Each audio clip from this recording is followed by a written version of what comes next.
Hi, everyone. Good morning, good afternoon, wherever you are in the world. Thank you so much for joining us today.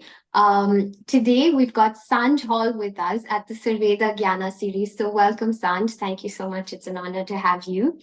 At the Sarveda lecture series, we usually invite a lot of speakers who are experts in the fields of yoga, Ayurveda, and philosophy so that, we can bring all of these teachings into practice.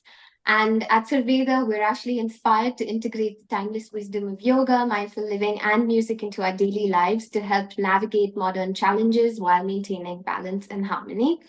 At Sarveda.com, we also offer a variety of courses and products to support and enhance this mindful living. So I'm just going to share a little bit of information about Sanj Hall, who's known as the traveling gong yogi. He's also a sound artist, a gong teacher, who has taken the divine order to spread the positive vibrations of gongs and holistic resonance to the world.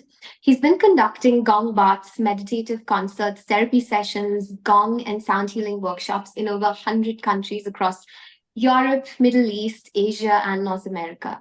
He also performs meditative free spiritual jazz concerts worldwide, both as a solo artist as well as in collaboration with other sound artists, whether it's an ancient instrument or modern electronic music, fusing healing sounds of nature as well as man made sounds, inspiring the inner nada.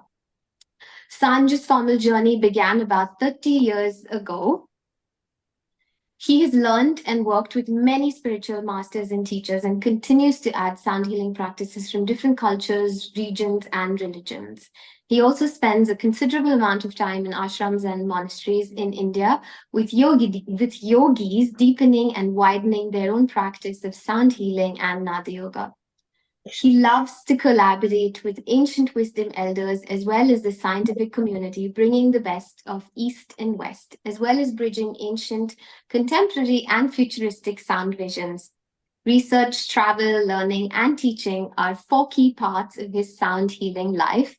With his current projects on lithophone and gong rocks, he has also founded an international sound healing academy, inviting other key teachers as well as helping create more sound healers and teachers. So thank you so much, Sanj. Thank you very much, Priya, for inviting me, and to Arjun and to Sarveda. Thank you. Okay. So, Sanj, you've very fondly been known as the Gong Yogi. What is Gong Yoga? Can you tell us a little bit about it? And, maybe a little bit also about the origin of gongs and how they different from other instruments like singing bowls that we use in sound healing. Right, right. So, Priya, it's quite a big question to answer. I'll probably keep it but short. Mhm. First of all, a lot of us actually say we do Nada Yoga. And what is Nada Yoga? Is it sound healing Nada Yoga?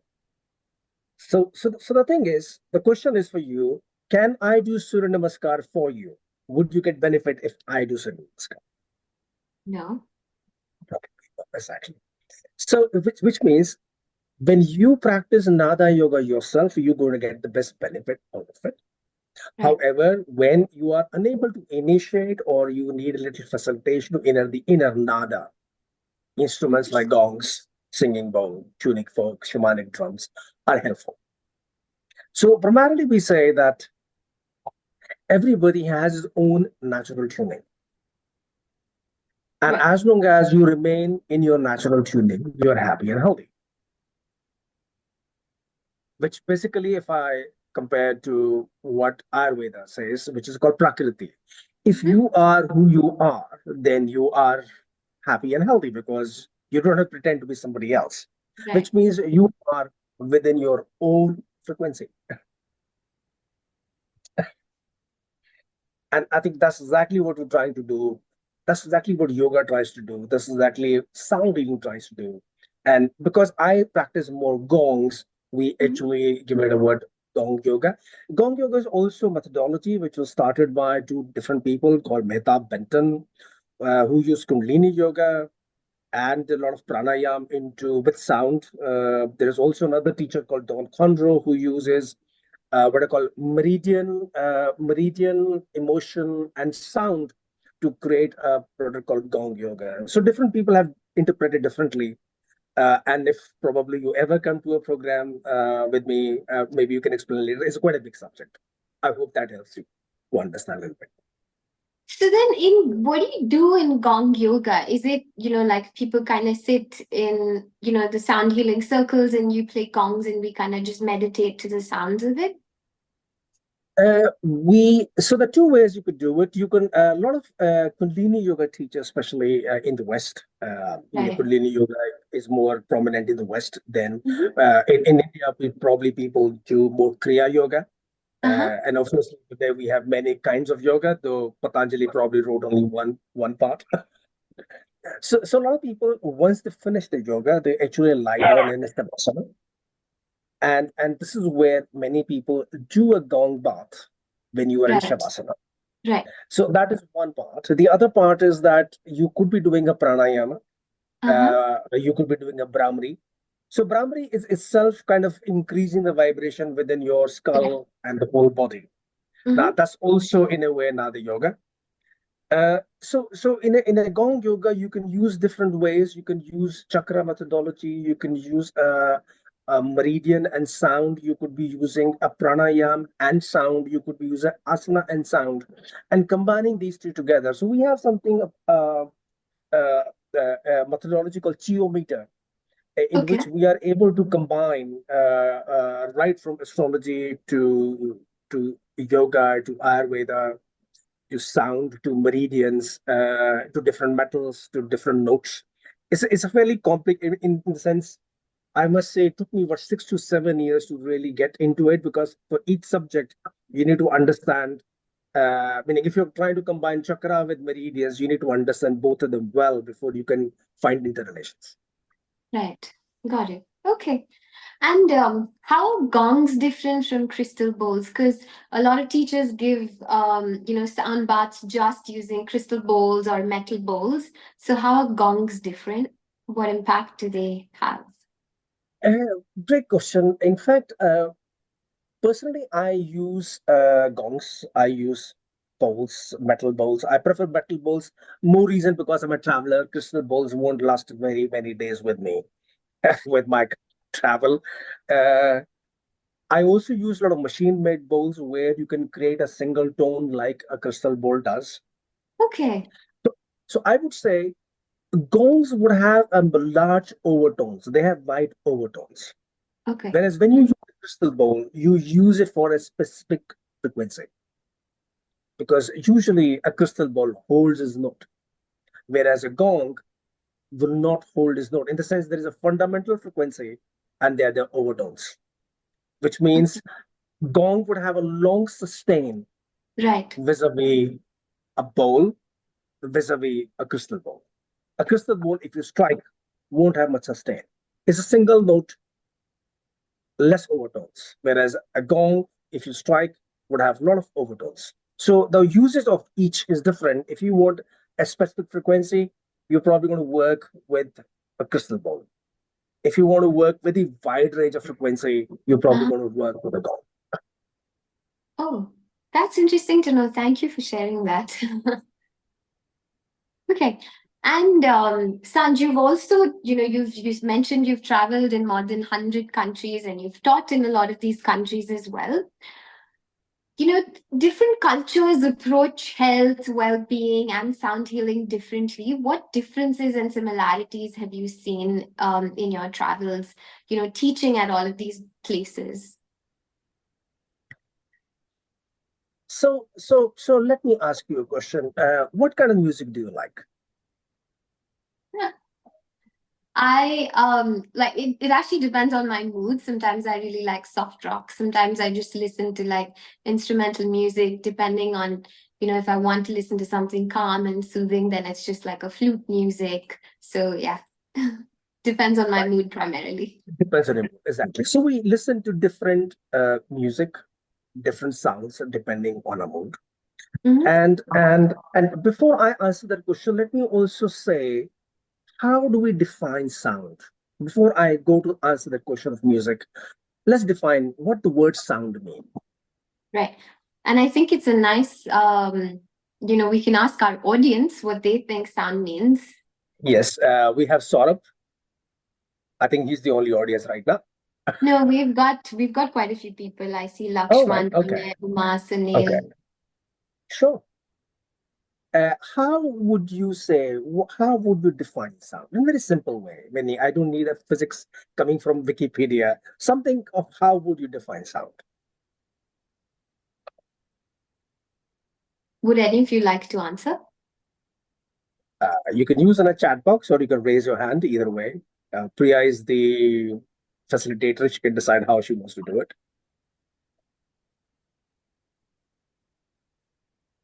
It's a form of vibration.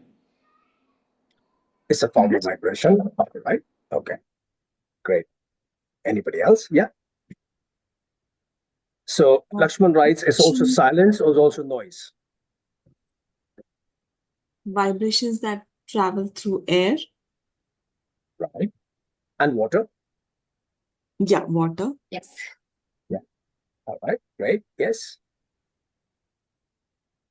Anybody else? Meaning they're all correct answers, of course. Energy. Saurabh says energy. Yes. So when we actually say sound, it's actually a vibration. So if you look at in Sanskrit, there is a word called nada, which is for sound, and there's a word called spanda, which is for vibration. Right. So it's like a chicken and egg, which leads to what? Does sound lead to vibration or does vibration lead to sound? They coexist, they cannot exist without each other. When the sound is within a human audible range, we hear it. When it's not in human audible range, which is 20 hertz to 20,000 hertz, we don't hear it. Which means my gong is still playing right now. It's just not playing at the frequency I can hear. Right. It also means that you have a Bluetooth waves, you have short waves, you have medium waves, you have FM, you have radio. All these waves right now are around you. So you have a lot of vibrations going around you. But what you hear is what we call a sound. So Lakshman said sound and silence and noise. So the difference between us, meaning, of course, depending on how you interpret it. When you like what you hear, you call it a sound. Yes. When your brain doesn't like, you say it's noise. Which means your brain decides, your brain interprets, perceives as something as a noise or as sound, depending on whether it's an unwanted sound, you probably want to call it a noise. Right now, if a dog is barking, probably it is unwanted sound, it's probably a noise. But if I play a hang drum, probably it's not. Right. So different people in different part of the world have different perceptions of sound. And that's also the reason why different part of the world would different have kind of regional music. A Russian music will be different from music from Finland, which will be different from music from Japan, which will be different, slightly different from China, which will be different from India. And Indian classical music is different from in terms of there's a Carnatic, there is North Indian Hindustani classical music. So different people perceive sounds differently. And I think that's when you travel around the world, you realize that what sound you played, the same instrument you played, the gong bath, in the previous country you played, is probably people are not enjoying that sound in the next city or the next country you go to. Really? That's interesting. Because, yes, because this is not exactly what they find as entertaining or as healing. Yeah. Uh, uh, for example, I did live very close to underground, which we call the metro station in England. And when you live close to to a train station, actually the sound of train doesn't bother you anymore. In fact, if you sleep in another place where you're not hearing the sound of train anymore, you may feel that you're missing something. You're getting homesick because you're not getting the same vibe. Sound of the train, of course, is not pleasant, but it's pleasant to some. So I feel when you move from one place to another, all your past perceptions, past assumptions may not be valid anymore. So if I'm trying to sing a classical Indian classical piece, let's say to somebody who listens classic rock, may not really enjoy. And forget about different part of the world. If you like classic rock, I'm not sure you like heavy metal. To you, heavy metal may be noise, but to a headbanger, heavy metal is great. Yeah. So also when we sometimes call it what I call a male. Sometimes we refer to a male sound, female sound of. Uh, Generally, we say softer sounds are more female sound, and the more harsher, or maybe the frequency is slightly different for men. Whereas in Finland is other way around. In Finland, women voice have much heavier. Okay. So there you might find, or if you go to the Arab word, or you may find that somebody, the way they speak, probably feel, oh, they're a bit trying to be aggressive. No, that's how they speak. So I think these are different perceptions. These are different things which happen, which you need to incorporate in your sound healing. And I think the biggest teacher for me in my life has been traveling. So based on your experiences in the culture, you kind of curate your classes differently for people from different nationalities. Yes, and especially when you work in a place like Dubai, where you have 160 nationality, and probably in your gong bath, if it's 25 people and the 15 come from different nationality, Yeah. they all have different perceptions. And now, just to give an example, probably I'm not sure is the right example, but um, when I used to play in Dubai, if you play your gong too strong, a couple of people felt a little uncomfortable, and I say, "What happened to you?" Because everybody else is liking it because we're creating a crescendo. Now they come from Palestine, they come from Iraq. Keep clapping on his own, because Sorry, yeah, I couldn't hear that. Kinjal, did you have a question? Okay, that's fine. You can continue. No, sorry. That's fine. I just joined. Yeah, Kinjal, please feel free to write on the chat, and we can obviously, I'm sure Priya can open that for discussion. Yeah. So for example, so when I played, we go to the crescendo, especially people who came from Iraq, they came from Afghanistan. To them, certain sounds were very traumatic. Right. Because it took them back to the time when there was a bomb coming, or there was a firing, and they found similar. So just because in a gong bath, I think this is the sound everybody's going to like. When you have people from different cultures coming from different circumstances, I think it becomes much more difficult. And I think that what was my learning with sound healing in different part of the world. Ah, that's very, very interesting. Okay. So Sanj, just a little bit more about you. I know you were initially in the corporate world, and then you transitioned into sound healing and more into spirituality, etc. How did that transition happen? I don't think so. There has been a transition. I have a student who he's in UK you call a truck a lorry, so he's a lorry driver. He's a great sound healer. And initially when he started, he says, Sanj, I'm just a lorry driver. And I said, but Darren, if you did not exist, how would my instrument get landed at your place? If there was no driver, how would I land from London to Nottingham in a bus? So you have a role to play. So I think every person is a spiritual being, Right. whether you work for corporate or you work anywhere in the world, except that I think when the realization comes that we all spiritual beings, and I think meaning we are, it's just the realization. So being in a corporate world, you could be absolutely an ethical company where you are pro your community, pro your customer, pro your employees, get making profit. So I think I was very lucky that either the companies I chose or they happen to be very progressive. For example, I worked for a company called Tata's. I work for a company called Halcro. Now, Halcro is 97% owned by employees. So obviously, you took the decisions. So I believe when I worked for these companies, and I'm not saying the others I worked were not as good, there was automatically a feel of community work, self-development, uh, satisfaction, which we call santosha. So I don't think so. I moved from that role to this role because I was lacking something. I still enjoy that work very much. It's just that I'm a bit of, as you call, I'm a bit of a nutter. When I get into something, sound healing was was a hobby, and I like to research. I like to know more about it. And as and when I start to study with people, I realize very little is known about sound healing. Uh, and my favorite line is, "What is the difference between sound healing and healing sounds?" Just because you pick up a bowl and play it and it has a beautiful sound doesn't make you a sound healer. It makes you a player of healing sound. Right. So to learn sound healing, I was lucky that I could travel around the world. I could study with different masters around the world. And as I got more and more into it, I realized I'm a very I probably was a little privileged that I could learn all that from different people. I said, why don't I offer this to others?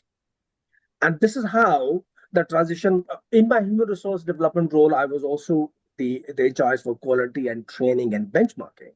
And I said, okay, I got a very interesting project. Why don't I just move away? I enjoyed my corporate life thoroughly. And I said, let me do something different and bring sound healing to people. And that's where how the transition happened. Um, and I still would love to go back and offer sound healing to the different companies, because I think the employees and the community in I think the organization probably need it the most. I agree, 100%. Totally. Tell me about it. Yes. They need it the I most. They're also the most stressed out, and so they need to relax and then, be their best. Right. For example, I also work with hospitals now. Okay. And before I actually offer services to patients, I say, would you like your doctors to Self. attend? Yes. Would you like your nurses to attend? And if you spend one night in ICU, you will realize how tired and stressed these people are. Yeah, I know. And so in when I used to work for Taj Hotels, we had a very interesting statement called, "We serve those people who serve our customers." Yes. So I'm saying, instead of serving to customer, let me serve to those who serve my customers. And I think that's a transition happened, and the transition has been beautiful. I still keep on getting invited back to the corporate world. Uh, so when I go back, I offer more sound healing, Okay. also concerts, because remember you mentioned about spiritual Yes, I jazz. wanted to know what are these spiritual jazz concerts that you host around the world? You probably can say, it's a different terminology. Primarily when we play on a stage with musicians. Now, Mhm. again, sound healers are different than musicians, which are different than music therapists. You could be all three rolled in one. Uh, so in sound healing, you obviously are not playing music which is aesthetic. Mhm. It may be very soothing, but it's not aesthetic, meaning the difference between sound and music will be, music would have a regular pattern to follow. You would have a scale or a raga to follow, whereas in a sound healing, you follow the energy at that moment. Right. Uh, it's not necessary that everybody is going to like it, or everybody will try it. And I think the best way, and I think I did mention to you earlier, that as I say, there are things we know, there are things we know we don't know, and the things we don't know that we We don't don't know. know. Yeah. Yes. So just because somebody asked me once, do you believe in God? And I say, I do believe in something supernatural, something, above us. He said, have you seen the God? I said, just because I didn't see Priya, that doesn't mean Priya doesn't exist. Just because I don't know about this methodology doesn't mean it doesn't exist. So what we try to do through the concerts is to bring sound healing to people in the language they understand. That's the reason why I would combine electronic music. So I started a program called Gong Electronica in London. People came when we combined electronic music and sound of gong. And people who came for the program, we never saw them in sound bath, which means they came probably for electronic music, Right. which we did give it to them. But we also gave it to them in such a way that it was very healing and soothing for them. Right. And they got converted. I do use rock music as sound healing.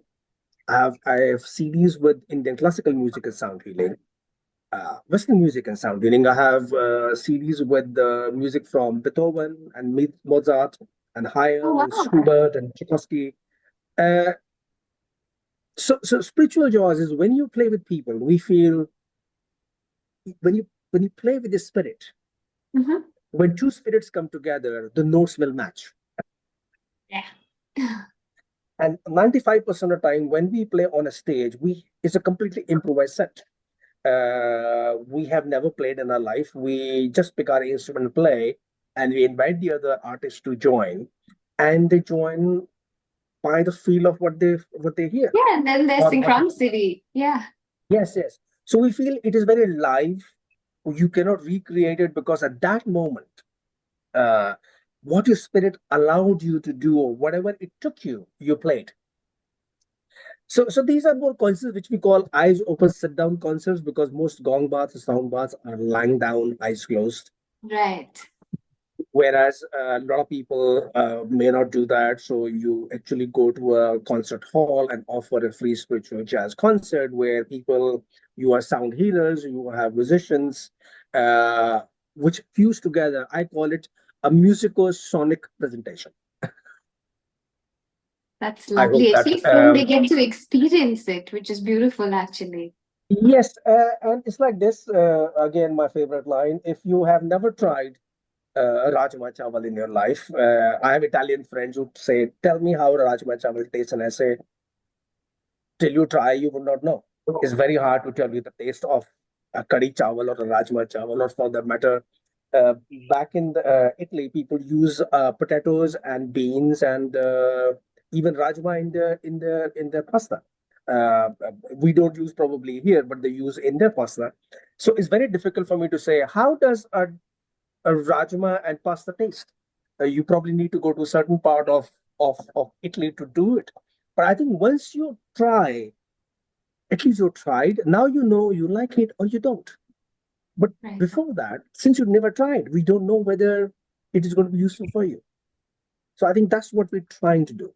I hope that, meaning at this point of time, if anybody wants to comment anything or say anything, they're very welcome to ask.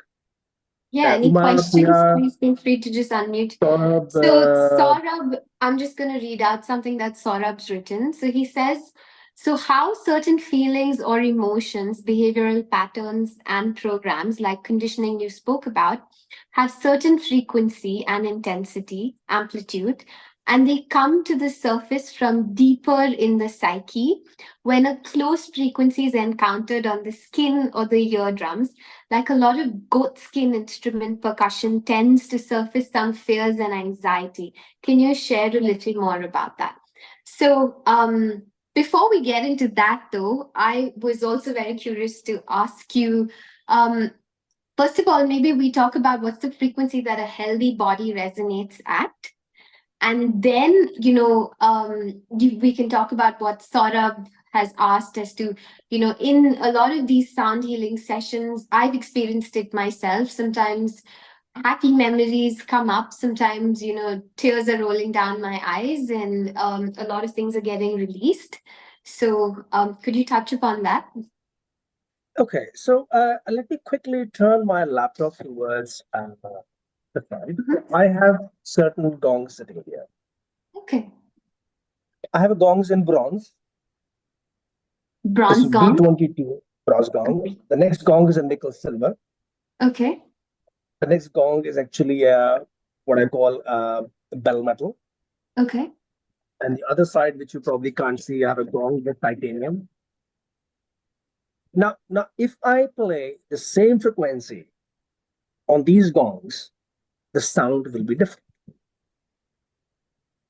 because each metal has its own signature sound. Correct. So even if I play the same frequency on different gongs, the perception of that will be different for you. So first of all, it's not necessarily just the frequency. It is like you have fever, we give you paracetamol. Mhm. So paracetamol probably will be used by everybody. But you still go to a doctor and one doctor gives you anti-allergic, the other doctor gives you something else. So there are certain healing frequencies. For example, NASA. Now you may be reading a lot about Sunita Williams. Mhm. Now you do know that when you are in space, you start to lose your muscle mass. Yeah. So the biggest worry for her is the muscle mass, including the eyeball muscle. That's the reason the vision gets impaired. Okay. So if you spend about 6 to 8 weeks, you could easily lose about 10 to 15% of your muscle mass, which is called the basically it's called there's entropy, there's a dystrophy. So that happens. Yeah. But also in old age, you lose your muscles, meaning your muscles get Correct. looser. Correct. So NASA realized over many years of research that a certain frequency, when given to these astronauts in a span of 20 minutes, 5 times a day, can bring back the muscle mass in about 2 weeks. Oh, wow. So they have a specific frequency which they work with. Now, we are trying the same frequencies now with patients with muscle dystrophy. We're saying if it's good enough for an astronaut, why can't we do this for others? The only thing is, we do not have all the details by what NASA does. So as of right now, we're trying to use the same frequencies because I luckily have the access to these frequencies. And we're trying to use the same frequencies in hospitals to see, do we get the same results for people? And I think that's where there's an objective of one frequency used for one particular problem. The other is that, okay, now you need, apart from paracetamol, you need a cough syrup, you need an anti-allergic, and we may use more frequencies depending on what your conditions are. So to a sound therapist, these specific frequencies are important because their work is depending on specific frequency. Sure. To a sound healer, these frequencies are important, but I need to diagnose what you need. You may need something different than what Uma would need, different from what Saurabh may need. And that's the reason we may use combination of frequencies. You may have heard a lot about frequencies like 528 hertz is a DNA repair. I honestly have never seen any study which says that it can repair DNA. However, if you believe in it, if you have faith in it, it might. So neither I have any research which says 528 would heal. On the other hand, I have no study which says 528 doesn't heal. At the end of the day, a lot of healing depends on the faith. So you may have heard about placebo, right? Anybody heard about nocebo? Uma Yeah, there or are Saurabh? also studies done, right? In placebo medicines as well. They give like fake sugar pills to patients and then they still feel Right. good. I think it's the medicine that's working. Yes. So what is nocebo? Anybody who has heard this word? So nocebo is exactly opposite of placebo. So the reason why the side effect of the medicines are not written prominently, because if I, as a doctor, give you medicine and say, Priya, you may get nausea or headache after this medicine, chances are you will. Yes.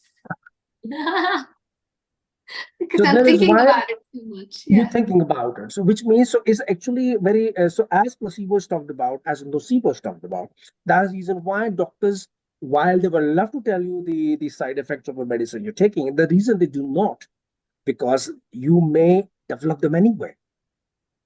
So that's the reason we say in sound healing, it is not just the frequency, it is also your absorption and openness to accepting the frequency. No matter how much how much medicines I may give to somebody may not heal. So as we say, guilt, shame, anger are certain emotions which may not actually allow you to receive healing. So I think Lakshman asked this question about emotions, and I probably try to answer the question as well. So we have certain specific frequencies which can heal. Few are scientifically proven. Some not sounds, not frequency, but certain sounds were actually talked about in the Vedas. And I try to combine the research coming from Vedas as well as research coming from the latest research. So I would like to quote Rig Veda, as well as I love to quote what is happening in John Hopkins. And if they are not, none of them are quoting it, then I say, I don't know, because then we can't say for sure that this will heal. But you may feel that a certain frequency may heal better than other for you on a certain day. On a certain day, you may like classical music, on the other day, you may like rock music. Yeah. So there are certain frequencies which are good for the body. There is also an experiment done by a gentleman called Rife. Mr. Rife was doing this research way back in early 40s, and he identified that every organ has a healthy frequency, and if you go out of that frequency is given through a machine, and as we say, the sympathetic resonance can bring your unhealthy frequency back to healthy frequencies. Now, while a Royal Rife machine is available and a lot of people use it, at the same time, FDA US doesn't say that it is conclusive. So now it is entirely left to you. Some people say because FDS is not conclusive, is all bogus. The other person says pharmaceutical industry doesn't want you to use alternatives. That's the reason they are denying it. Now I completely leave it to you, because healing comes from faith. Whether a prayer will heal you or not, there is no research done ever which says a prayer can lead to your healing, but people do pray, and they do believe when they pray or they meditate, they will get better. So I don't know whether Lakshman have answered your question in full, but if I haven't answered, I'm happy to take another shot because your question was very long. That was Saurabh. Saurabh, are you happy or do you have any more questions? So Saurabh says, so I use sounds as an additive to shadow work, self-work, where I have felt that certain frequencies help kind of lubricate the surfacing and of hidden things and allow clients to hold these aspects slightly more comfortably. Makes the exploration more comfortable, deal with dysregulation and triggering that happens sometimes. Great experience. As I say, when you start working with the frequencies, you realize what works in your experience. I also see that when you hold an instrument, your frequency and your instrument frequency also needs to come in sync. When they are in sync, you are a double trouble. Remember we used to say, samurai and his sword becomes one. And why? Where there were major known samurais, there were also known swordsmith, and samurais will probably use only their sword, because when they use a sword, they become one. So again, sort of, I have experience. I have a students who, when I try to put tuning fork work with them, and it works with me, and they say, "Oh, it's not working for this yet," and they say, "Maybe this frequency is working in your hand." And again, that's a great topic for research. Yeah. Saurabh, do you have Just any more questions or thoughts? give me a minute. I just want to go back to compared to somatic experiences that require active participation, sound is passive and nicer. Sort of yes and no. Sound is passive till you are not getting into another yoga. If I'm hearing a sound and I'm not reacting to it, it's passive for me. But the moment I start reacting to the sound, I start interacting with the sound, I'm no longer passive. Even if you think people are lying down and they are passive receivers, no, things are happening within them, inside them. It's no longer passive. So my usual answer is, when your sound healing initiates the inner nada in people, it is active, it's no longer passive. Until we do not touch that inner nada, till the time they're probably not in sync with you. So my role would be to see, out of all my medicine bag, out of all of different frequencies I have, what frequencies do I play? What do I play for this group? What do I play for these people today? at this moment, to basically try to see that it initiates that inner nada in them. Now, not that you cannot initiate the inner nada yourself. And we generally have a saying that you became a gong master when you don't need a gong. You become the gong. And I'm still working towards it.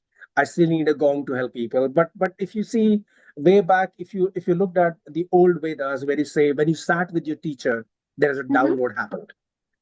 The teacher did not need to say anything. And the download happened from your teacher, but the download happened from the instrument. And and that's where I would say that it moves from passive to probably active. And it actually happens more because of resonance, right? Because you're in resonance with that teacher or the knowledge or the instrument is what you're trying to say because it gets transferred. Yes. And yes, Saurabh is also writing similar. Yes, Saurabh, I completely agree. Meaning I'm saying, meaning this is one subject. If you have a personal experience, I cannot say that it is wrong. It is every personal experience is right, except when we are quoting from again either an All India Medical Institute or a John Hopkins or a Veda or Upanishad. For example, we have an Upanishad called Mandukya Upanishad. Now, Mandukya Upanishad, for example, everybody defines the role of frequencies in brain waves. Now, this has been written years and years and centuries ago in Mandukya Upanishad, which is the four states. The first state is Jagrati. The second stage is Swapna. So Jagrati is alpha. Jagrati is when you are Jagrut, which means now you are aware of what you're doing, which is state of alpha. When you are Swapna, which is state of theta, where it's a REM. You're going to that state. Then you go to a state of what you call Shushupti. Shushupti is where you don't see in dreams anymore. You go past the rapid eye movement. And the last stage is called Turiya. So it is already written there. Today we are trying to define the same concept in the kind of patterns of brain waves. And while the neuroscientists and the doctors will say, no, you always get dreams you do not remember. The old Vedas say there is a time when you do not see dreams. If there's nothing to manifest, there's nothing to dream. So it's not a state which easily comes in. That's the reason we say a state of detachment, where you are no longer detached and you're santosha. There's nothing to dream because there's nothing to manifest. Right. So that's the interpretation coming from there. I mean, I'm very happy to interpret in terms of the alphas, the thetas, the betas, and the gammas, but that's another interpretation coming from the ancient wisdom. Just to say, we actually running a program on the 19th and 20th Yes. of October, and a lot of these things will be talked about in detail because it's a podcast which has a limited time. Yeah. Meaning, I wish I could answer more. Meaning, we still have 10 minutes. But if you come for a 2-day program or longer, then obviously we can engage in a deeper conversations. Right now, I also have to ensure that it's not too much and it's not too less. That That's everybody's true. kind of understanding what I'm saying. Right. And the workshop on the 19th and 20th is with Arjun in Delhi, correct? Yes, Arjun, and as I say, I love to collaborate, and I'm very, very happy, very honored that Arjun and we are collaborating for the first time. And so when I agreed to work with with with him, with Arjun, it was not the knowledge. Spirits matched, Right. our philosophy matched, our ethos matched, and I say, hey, yeah, this is the kind of person I want to work with because now I see what I call it's in sync, and I'm very, very happy to teach along with him. Yes. That's lovely. Okay. Does anyone else have any questions?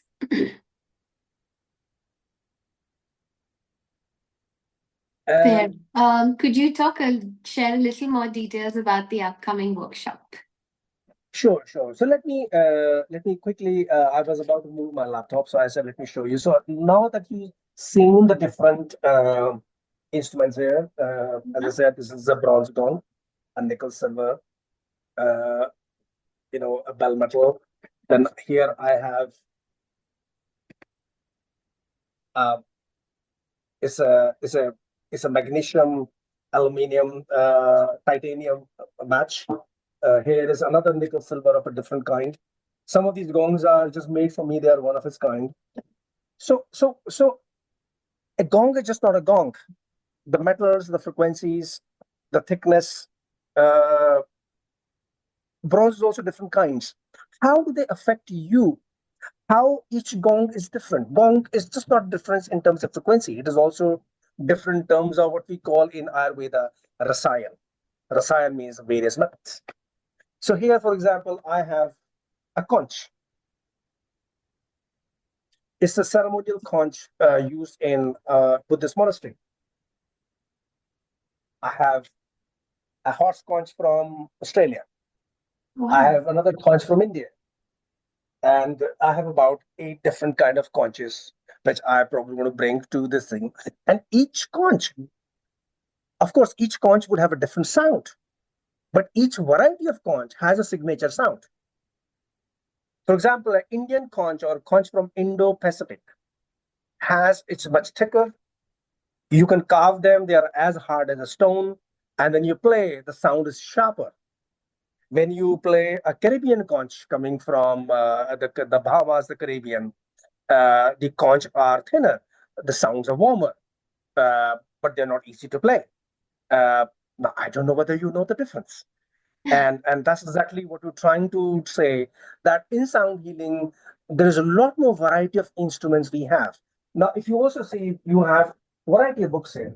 I have books right from physical therapy to science of yoga, to Nada yoga, to Ayurveda, to other aspects, to astrology, to acupuncture, uh, and we combine different things in sound healing. So the more you know, the more at ease you have to use different methodologies. So the whole idea is not to only learn sound healing, but also to learn. For example, here I have different bowls. Now each bowls are coming from a different bowl maker. This bowl is quite different from this bowl. Now, I'm not sure if I play the sounds, you're going to really make the difference. But each bowl here has a different sound pattern, not because they're bigger or smaller, because the metals which goes there gives them a distinct sound. Right. So here I have a handpan. It's a stainless steel handpan. There's also nitride handpan. They have a different sound. My handpan is tuned on a second and a third octave, and part of fourth octave. Most handpans are based on fourth and fifth octave. So a handpan on a fourth octave, the feel is going to be very different from the handpan on the second octave or the third octave. So in a training program, the whole objective is to bring as many variety of instruments, give students a different, so that they can hear the difference. Right. And then they know that, yes, probably this is what I need. The problem is, I say, don't buy what is available. First of all, get what you think you want. So I think a program helps you first to know what you want, and then to see where I can find it. So there was a time 10, 15 years ago, I used to only play pasty gongs about 15, 20 years ago. Pasty was the only gong maker at that time. Today, you have at least 7 different companies. Pasty, there's a Meinl, there's a Broader, there's a Oliver Hess. The different companies which are making gongs. Each gong signature sound is different. And I think, how would you know if you haven't played them? True. And I think that's what we're trying to bring to the program. And this podcast was also kind of a little attempt to see, meaning I know you had a lot of questions. At the same time, I thought, am I going to answer a lot of questions, or shall I try to answer a few questions, maybe a little more detail? Yeah, sure. Yeah, exactly. That was good. Any more questions from anybody else? You can just unmute yourselves and ask your question. That's okay as well. Oh, Amey is asking you, which is your personal favorite gong? It's such a hard question. When you start to play gongs and you have access to gongs, you become a hoarder. You like all the gongs. You want all of them. But I have a favorite gong. So way back 10, 15 years ago, when I used to travel to teach, meaning I'm not a seller of instruments. But I do help gong makers develop new instruments or improve on the instruments. So wherever I used to go, um, people say, "Oh, can I buy your gong?" And I said, "No, no, this is mine. I cannot sell you my gong." And at the same time, I used to go to monasteries. And one day I was discussing with Rinpoche, and I'm saying, "Rinpoche, I'm very unattached with everything." He says, "Are you sure? Are you not attached to your gongs?" I say, "I am." And he says, "That's also an attachment." And it's not you. He says, "My Rinpoche, his teacher, was attached to a singing bowl." So that's the reason when I start to travel afterwards, he said, if you have a good instrument and if you think somebody needs it, as long as you have enough, you should sell or give that instrument to that person. So there are only three gongs right now are my favorite because they're made for me. And unfortunately, one of them cannot be remade because he used to be a master tuner. He was the master tuner for pasty gongs. He made six gongs after he retired from pasty. I have one of the pieces, and I have never gone without it. Even when I went to Nepal on some official work, it was not a sound healing work. I carried my gong, and and I went to do earthquake. That was 25th of April. And even in the earthquake, I said, no, no, no, no, no. I can leave all my luggage. I'm not going to leave my gong. And I still got the gong back because I'm not saying I'm attached to it. I just cannot find another piece like that. And these are not pasty gongs. These are completely one off. So one off is a bronze gong. The other one is a nickel silver, and the third one is actually made of five different metals. Wow. Okay. I know that on Sarveda.com we sell a lot of musical instruments as well, so you can check those out. And then for those of you who are interested in the course, you can log into sarveda.com/courses and you'll be able to find a little more information about the courses. And you can reach out to us at any time, sarveda.com, as well as to Sanj directly at the Eternal Sound Project on Instagram. Thank you very much. I know you're about to close, and I thought I Is I there cannot anything close the else? class. Yeah, sure. Yeah. So I completely forgot to show you the tuning forks. Uh-huh. So we have these are aluminum tuning forks. These are more for a sound.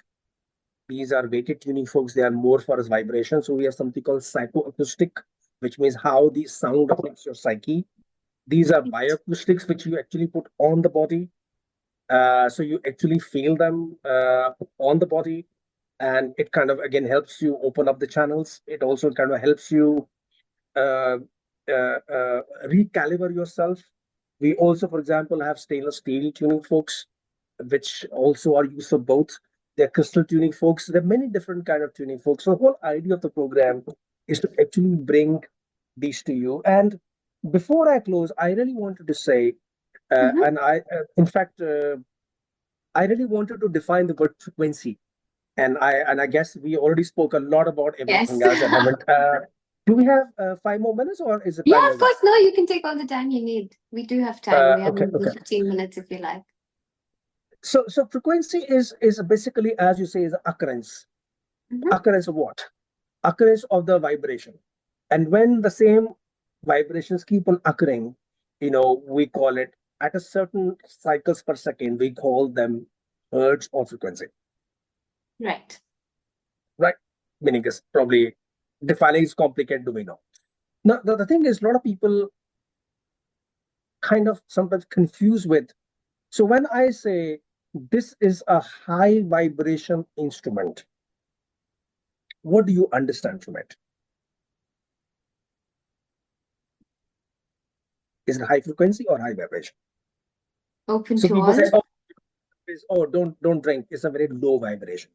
Yeah. Is low vibration and low frequency the same thing? Anybody wants to answer that question, or anybody who doesn't know?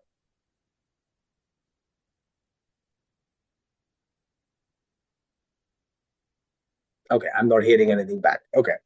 So when a lot of people say this is a low vibration work, it's a matter of speak. We don't necessarily mean it is a low frequency.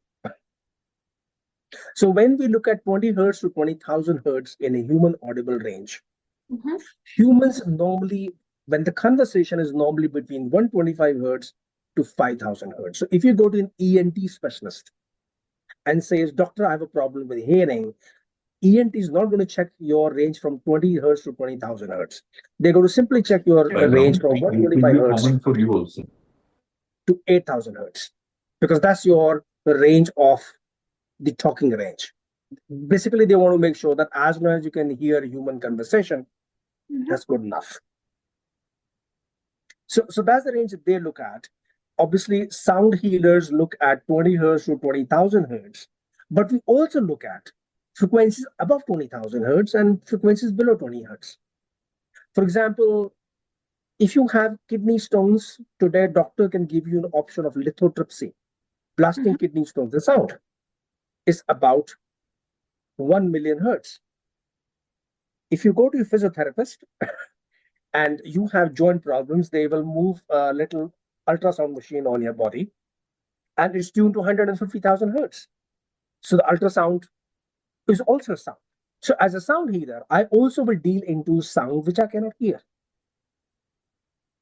And defense will use sounds below 20 hertz. For example, it's not a right example, but Hitler made a gun called a sound gun, where the frequencies were such that you could not hear anything, but it actually startled your body. You actually got paralyzed for about half an hour. So the frequencies below 20 hertz are also affecting us, except we can't hear them, but we feel them. So I think it's very important when we say high vibration is a matter of speech. We are basically saying, oh, this is a great man, he has a high vibration. Oh, drinking alcohol, I'm not saying, this is not my view, but drinking alcohol is low vibration. That doesn't mean low frequency. Low frequency means as the sound is getting deeper and lower, the frequency is lower. A lower frequency doesn't mean low vibration. And a lot of patients, a lot of people, we would actually use low frequency to actually treat them. And in a lot of cases, we will use a higher frequency to treat them, also because each one is different. So I wanted to just clarify That's what so frequency interesting. is, Yeah. and how sometimes people confuse is that is frequency is frequency is frequency. For example, when I'm playing a musical note on a keyboard or a piano, the piano are tuned to a 440, meaning that's another story, 440, 432. It's tuned to 440 hertz, which means every note is a different frequency. So to a singer, it's very important that if he's singing at A Right. tone, he's singing exactly at 440 or 220 or 110 or 55. So the musicians train themselves to sing at exact note, which means exact frequency. But music is never the same frequency because music is a series of frequencies. Right now, what I'm speaking is not one frequency. It is a lot of frequencies coming together. So when we discuss frequency, we're discussing one tone. You probably can't hear it. This is just one tone. There's no other tone. But when I play a gong, there are many, many tones in it. And that's the reason why if you work with specific frequencies, then you are going to work with therapeutic frequencies. For example, a lot of people use solfeggio, as you talked about. Yes. And certain people would work with a range of frequencies, which we call them. So it depends on your kind of work. I combine both, depending on what people need. I think I thought was important for today's topic. I think Kuma or somebody wrote something. Let me just read.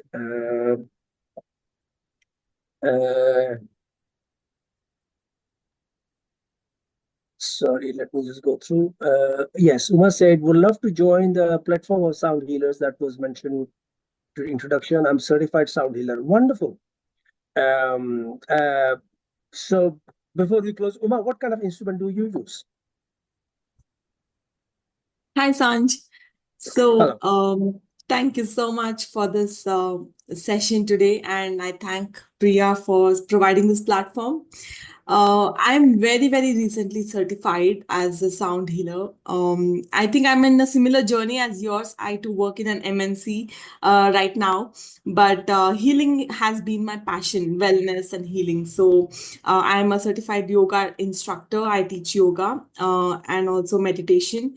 And very recently, sound healing has come to my experience.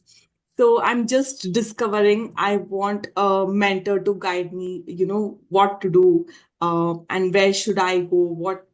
I felt a lot of good experience with sound healing, and I want to spread this magic to others as well. So I want to utilize this platform for healing. I think that's exactly the same passion we all have. I think we all had different jobs. I Somebody says, "How do you got into sound healing?" I says, in my job, in my days in school, you didn't have a drop down menu for being a gong master. You either became a doctor, you became engineer, you made an MBA, or whatever. So so nowadays, sound healing people are actually choosing as a profession, which I'm so glad, because this is the passion we have, and I had a very positive experience with sound. I had bulge myself, working many years in the corporate world. I actually had a bulge in between L3 and L4 and L4 and L5. Using Ayurveda and sound healing, there's no bulge today. So if you see my X-rays and my MRI from 10 years and now, there's no bulge. And doctors are very surprised how we got rid of it. I said, is that experience? I'm not teaching sound healing because I think it's nice to teach. I'm teaching because I got benefited myself. Right. And I want to share those benefits with others. And thank you, Ma, for sharing that passion with others as well. Meaning, my objective is to make, as we say, bringing gong and a bowl to each house and hut. Yes, 100% I agree. Ghar ghar mein gong. Ghar ghar mein gong. Yes, Good very one. nice.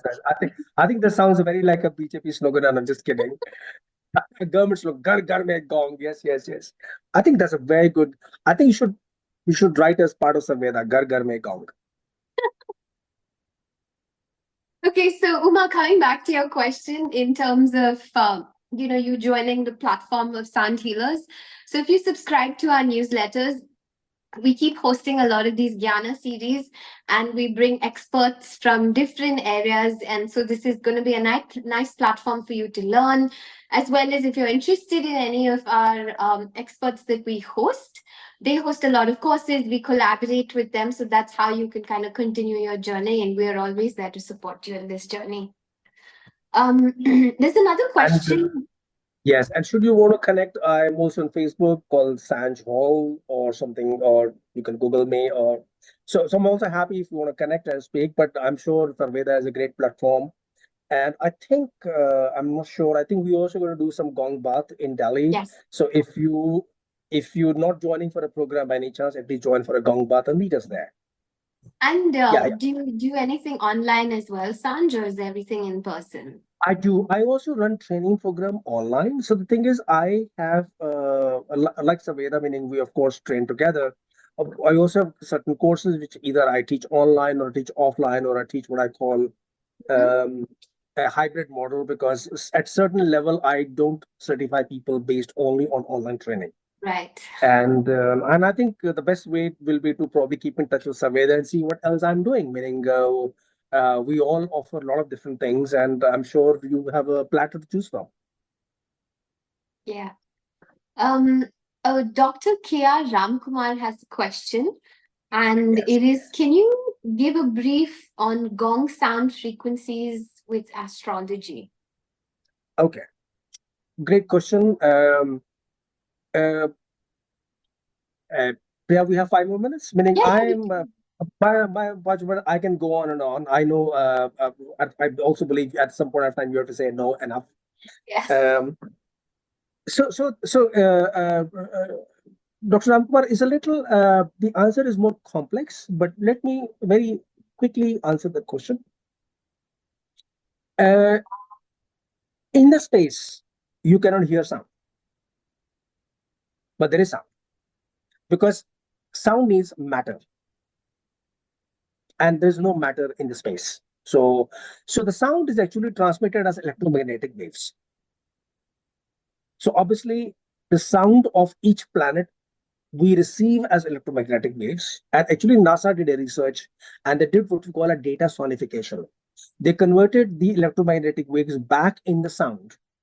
And today we know that certain planets have certain frequencies. Mylan and a couple of other companies also started to make some tuning forks based on planetary frequencies. So as of today, we do have planetary frequencies available to us. Uh, the question is, are they right? Not really. Are they wrong? Not really. Because let me uh, try to not complicate the answer. The the the planets revolve around the sun. Mercury, for example, is closer to the sun. It moves much faster. Planets which move far move slower. Also, they don't move in a round; they move elliptical, which means certain times they move faster, sometimes they move slower. So when these data sonification happens, is the average frequency on any given day.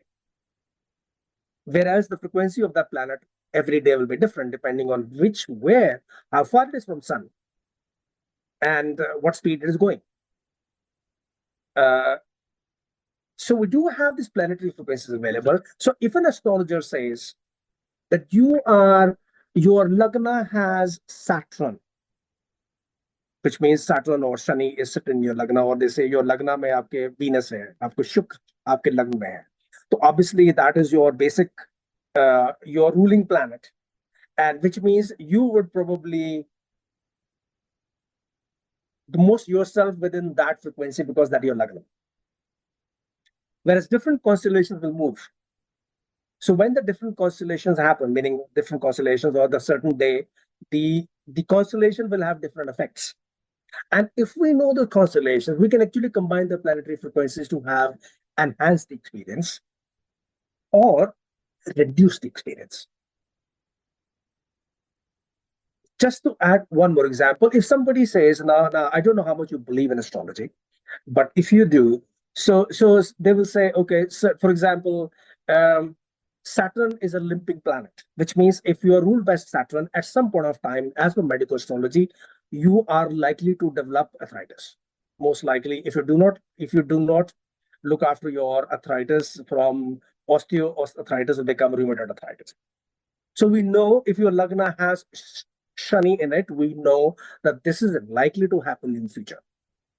So that's the reason in older days, all the teachers were yoga teachers, Ayurvedic teachers, they were astrologers and Vastu because they could combine. So if I know you are a certain, for example, Shani is also the ruler of air, which is Vata.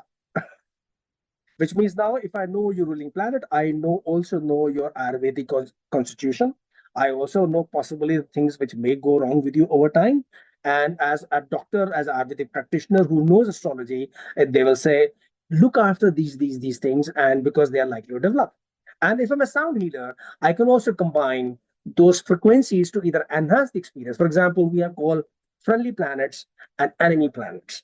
So if you want to enhance the effect of one planet, you add the frequency bar of a friendly planet. In a very gross term, I'm saying. And if you want to reduce it, use an opposite planet. Meaning, obviously, the knowledge of astrology is much more deeper than what I'm saying. But we are able to combine these frequencies with astrology. And that's how we are able to use Ayurveda and with meridians and other aspects. Dr. Ramkumar, I hope that kind of answer a few questions and probably raise new questions for you. Okay, so yes, with that, we'll wrap up, Sanj. There, Lakshman Lakshman, thank also you. is saying, as an astrology enthusiast, I totally relate. Thank you.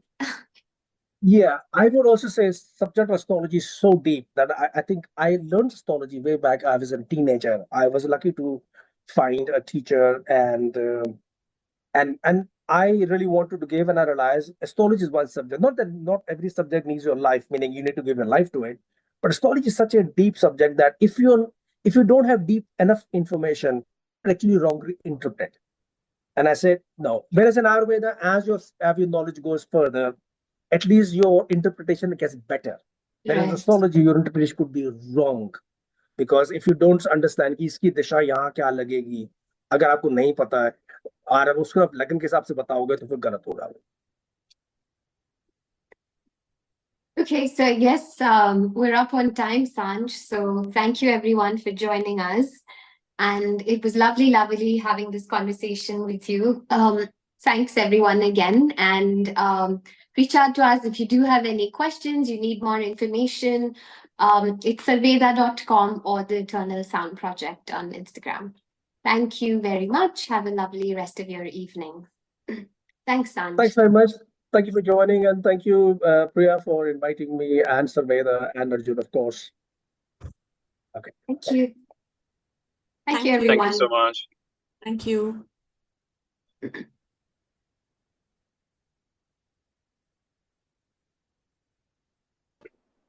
Thank you. Thank you. Priya, I know we almost finished. Yes. Anybody who's online, I just wanted to say, if you are a new press sound healer or you are experienced sound healer, these 2 days we actually doing training. I think each one, whether you're a beginner or an advanced player, you will find something interesting information like we just shared in that program. So the program is just not about fundamentals of sound; it's also talking about it's like a deep knowledge on these 2 days as well. Just to add, if there's anybody still here. Yeah, no, lovely. Thank you so much. That was very Thank you. helpful. Thanks, Sanj. Bye-bye. Thanks, everyone.